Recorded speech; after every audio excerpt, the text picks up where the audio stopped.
Hello အားလုံးပဲမင်္ဂလာပါနော်ကျမရဲ့ Athot My Channel လေးကနေကြိုဆိုလိုက်ပါတယ်ရှင်အခုတစ်ခါတင်ဆက်မဲ့ blog လေးကထူးခြားတဲ့ blog လေးဖြစ်ပါလိမ့်မယ်ရှင်ဘာကြောင့်လဲဆိုတော့ကျမကရွာကိုသွားတဲ့အခောက်တိုင်းသွားတဲ့နေရာတိုင်းမှာပေါ့နော်တခုတ်တရနဲ့ blog ဆန်းဆန်း video ဆန်းဆန်းရုပ်ရှင်ဆန်းဆန်းရိုက်ကူးထားတဲ့ blog လေးတွေကိုပြန်လည်တင်ဆက်ပေးသွားမှာဖြစ်ပါတယ်အမှန်တရားအနေနဲ့ရိုက်ကူးထားတဲ့ဒီ blog လေးကိုရုပ်ရှင်ဆန်းဆန်းတင်ဆက်ပေးသွားမှာဖြစ်လို့ပြည်သက်ကြည့်တဲ့ကျန်တဲ့မယ်လို့မျှော်လင့်ပါတယ်ရှင်အားပေးကြပါဦးနော်ကျမရဲ့ blog နာမည်လေးကို Memories in Summer ဆိုပြီးတော့ပေးထားတဲ့ blog လေးဖြစ်ပါတယ်။ဒါကြောင့်မို့ summatic travel blog လေးပုံစံလေးနဲ့တင်ဆက်ထားတဲ့ blog လေးကိုခီးစားထွက်ရကနေဆုံးတဲ့အထိကိုပြန်တဲ့ပုံစံမျိုးလေးကိုတင်ဆက်ထားပါတယ်ရှင်။အခုဆိုရင်တော့ခီးစားတင်ထွက်နေတဲ့လေပေါ်ကိုရောက်ရှိနေပါပြီရှင်။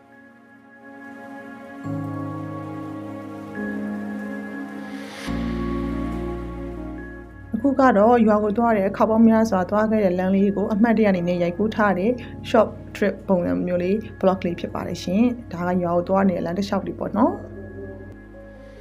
အဲ့လိုသွားတဲ့အခါမှာကျမတို့ကတွေ့ရပြီးတရားကိုဖြတ်တန်းသွားလာပါတယ်ရှင်။အဲ့လိုဖြတ်တန်းသွားလာတဲ့ blog လေးကိုလည်းဒီထဲမှာတွေ့မြင်ရမှာဖြစ်ပါတယ်။တရားနဲ့တရားကိုဖြတ်သွားတဲ့ blog လေးပေါ့နော်။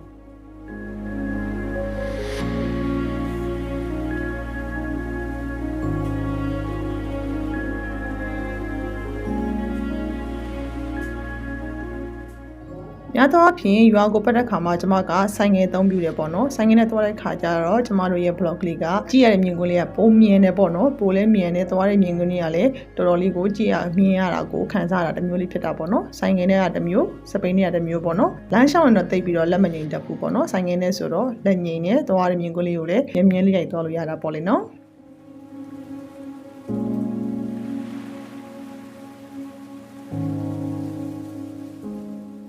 ဒါဆိုရင်တော့ရွာကိုရောက်သွားပြီးကျမတို့ဟိုတီတီရှောက်ရိုက်နေတယ်ပေါ့နော်ရွာထဲမှာရှိတဲ့မြင်ကွင်းလေးတွေရှုကွင်းလေးတွေကိုရိုက်ထားတာဖြစ်ပါတယ်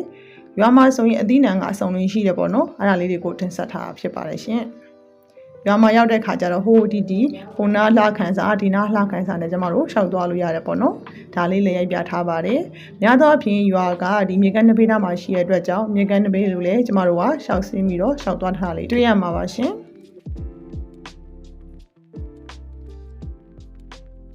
ညနေစီးစာချင်းတွေမှာဆိုရင်လေလက်ကွင်းထဲမှာဘလောက်တောင်းထောင်လဲဆိုတာကိုမျက်မြင်ကိုယ်တွေ့ခံစားကြည့်ကြပါဦးနော်လက်ထွန်ဆက်တွေနဲ့ဒီလိုလက်ကွင်းတွေအလှကညနေစီးစာချင်းမှာဆိုရင်တစ်မျိုးလေးခံစားရပါတယ်ရှင်လွတ်လပ်မှုလည်းခံစားရသလိုငြိမ်းချမ်းမှုလည်းရရှိမှာပါ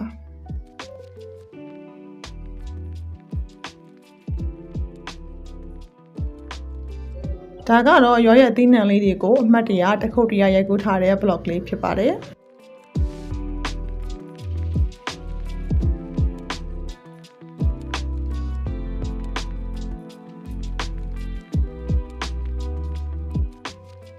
ရွာမှာဆိုတော့အသီးနှံအသီးအရွက်ကစုံလင်လာတာပေါ့နော်အခုချိန်ကြီးဆိုကျမတို့ခရမ်းသီးဘူးသီးဒါတွေစုံရတယ်ဒါအပြင်ပိန်းနေသီးလည်းကျမတို့တွေ့ရမှာပါ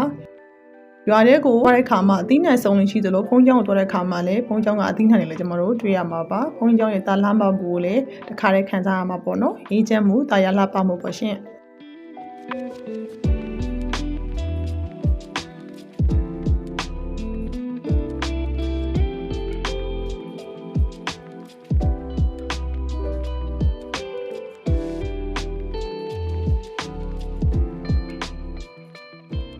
ကျမသွားတဲ့ရွာက AR တိုင်းဆိုတော့ AR တိုင်းမှာအဓိကပေါ်တဲ့လက်မှုပင်လေးပေါ့နော်ဒါလက်မှုပင်လေးပေါ်များအကြောင်းကိုရိုက်ထားတဲ့တည်တံ့ blog လေးဖြစ်ပါတယ်မြေချောင်းတစ်ပိနာမှာဆိုတော့လက်မှုပင်လေးပေါ်ပါတယ်ရှင်ဒါလေးတွေကိုတင်ဆက်ထားတာဖြစ်ပါတယ်နော်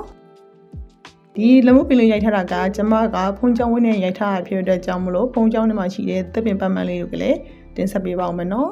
ဒီလိုအင်ဂျင်မလေးတွေကများသောအားဖြင့်ဖုံးကျောင်းမှာတွေ့ရတယ်မဟုတ်လားနော်ဒါလေးကဖုံးကျောင်းမှာရိုက်ထားတဲ့ blog လေးဖြစ်ပါတယ်ရှင်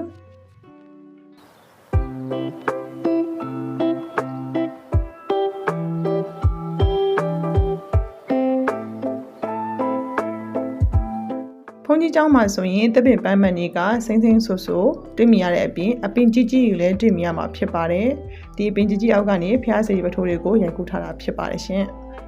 ပြီးရင်ပန်းလေးကောက်ကြတာပေါ့နော်အင်ဂျင်ပန်းလေးတွေကအများကြီးပွင့်နေတာရှိတဲ့အတွက်ကြောင့်ကျွန်မကအင်ဂျင်ပန်းလေးတွေကိုကောက်ထားတာပါရှင်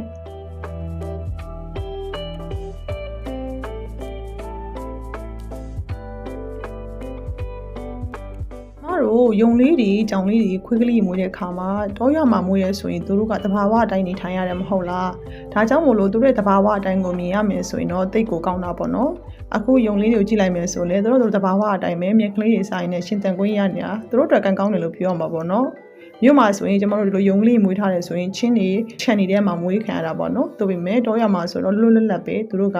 သွားချင်နေရတော့လို့ရတယ်စားချင်နေရစားလို့ရတယ်မသိရင်သူတို့ရဲ့ခေါ်မလဲတောထဲမှာရောက်နေတယ်လို့မျိုးလေးပေါ့နော်သူတို့အဲ့တဘာဝတိုင်းရိုက်ထားတာလေးကအရန်ကိုချစ်စရာကောင်းပါရှင်ရှုခံစားမိကြပါဦးနော်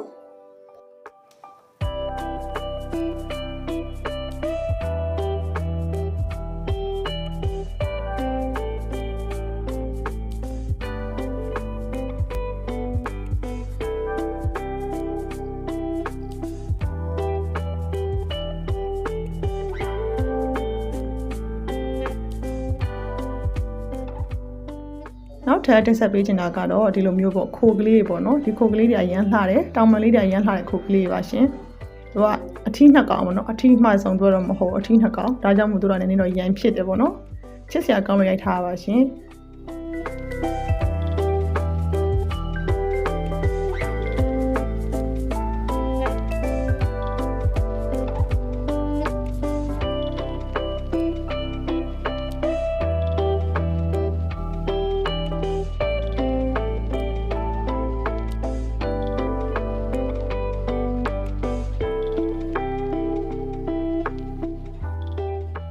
နှကောင်လေးမှုတာပဲသူတို့နှကောင်မတည့်ဘူးเนาะအထူးသဖြင့်ဒီအဖြူကလည်းနည်းနည်းပိုကြတယ်ပေါ့နော်အဖြူကနည်းနည်းပိုကြတော့မိကောင်လေးကရှောင်ပြီးတဲ့သဘောလေးတော့ရှိတာပေါ့နော်ဒါပေမဲ့ချစ်စရာကောင်းတယ်နော်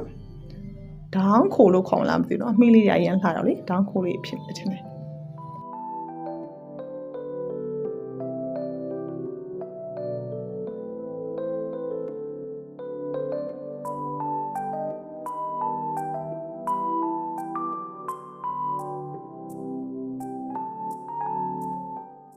ရွာထဲရောက်ပြီဆိုတော့ငင်းငင်းမနေသင့်ဘူးမဟုတ်လား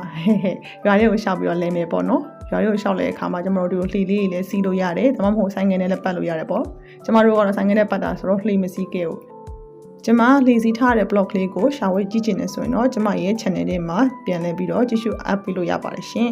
ကဲဒါဆိုတော့ကျမတို့လက်ကွင်းရဲ့ညနေစီးစာချိန်လေးကိုတစ်ချက်လောက်ပြန်ပြပေးပါမယ်ရှင်ဒါကရေလေးရှန်နေရပေါ့နော်သူကမြည်တက်တဲ့အချိန်မှာလက်ကွင်းထဲမှာလည်းမြည်တစ်ဖက်နဲ့တက်တဲ့အတွက်ကြောင့်ရေလေးကအဲ့လိုအဆင်မပြတ်အမြဲမပြတ်ရှိနေတတ်တာပေါ့နော်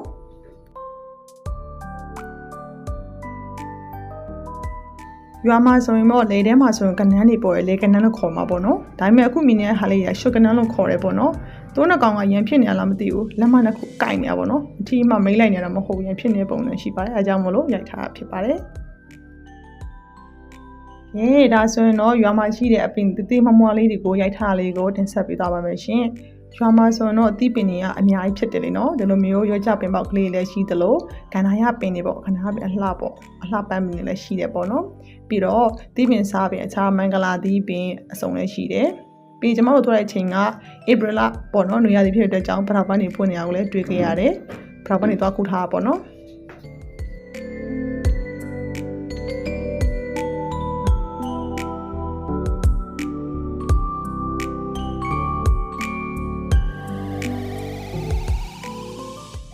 နေရာဒီကိုသွားတာဆိုပေမဲ့တခါတည်းမှာမိုးရွာတယ်ပေါ့နော်မိုးရွာဒီကလှပလေးကိုလည်းဒီလိုမျိုးခံစားမှာပါမိုးအုပ်လာပေမဲ့ပင်ပတ်မှန်တွေကစိမ့်ဆိုနေတယ်လက်ကွင်းတွေကစိမ့်ဆိုနေရပေါ့နော်အဲ့ဒီချိန်မှာတိမ်အုပ်ထူလာတယ်အဲတော့တမင်ပတ်မှန်နဲ့အလှကိုရှင်တွဲပြီးမြင်တွေ့လို့ရပါတယ်ရှင်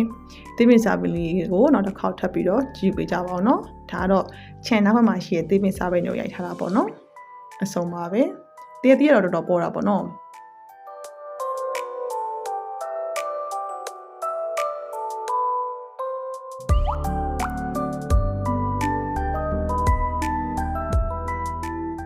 ရွာကိုသွားတဲ့စိတ်ကန်းလန်းပေါ့နော်ဒီစိတ်ကန်းလန်းကလည်းဒီလိုမျိုးတစ်မျိုးတစ်မီနဲ့လှတာလေးရှိတယ်ဒါကြောင့်မို့လို့အပြန်မှာကျွန်မရိုက်ထားတာဖြစ်ပါတယ်ရှင်ဒီဘက်မှာကတ္တရာလန်းနဲ့အပင်ကြီးကြီးတွေဒီလိုစိုက်ထားတာလေးလှလှပပလေးရှိရပေါ့နော်လမ်းချပြီးတော့ဝင်ရမယ်ဆိုတော့တော်တော်လှတယ်သူကຫນွေရသည့်ချိန်ပြီးတော့တကြံနှင်းကြီးရဲ့ချိန်ဆိုတော့လေပြင်းမာတွေပတောက်တွေဒါမျိုးတွေပွင့်တာပေါ့နော်ဒီလိုမျိုးပြင်လှလှလေးလည်းရှိရပေါ့မဲ့သူတော့နည်းနည်းရားနိုင်မဲ့အနေထားတော့ရှိရပေါ့နော်ဒါပေမဲ့အရင်လှတဲ့ပုံရရတာပေါ့နော် အခုဆိုရင်တော့ကျမတို့ရဲ့ memorable ဖြစ်တဲ့ဒီလိုမျိုး blog လေးကလည်းနောက်ဆုံးချိန်ကိုရောက်သွားပြီဆိုတော့နှုတ်ဆက်ရမယ့်အချိန်ရောက်ပါပြီရှင်ကျမရဲ့ blog လေးကိုနောက်ဆုံးချိန်လေးကြည့်ပေးတဲ့အတွက်အားလုံးကိုကျေးဇူးတင်ပါတယ်ရှင်နောက်ထပ်ဗီဒီယိုလေးများကိုစနေနေ့ညနေတိုင်းမှာတင်ဆက်ပေးသွားမှာဖြစ်ပါတယ်အခုကတော့ bye bye ပါနော်ကျေးဇူးတင်ပါတယ်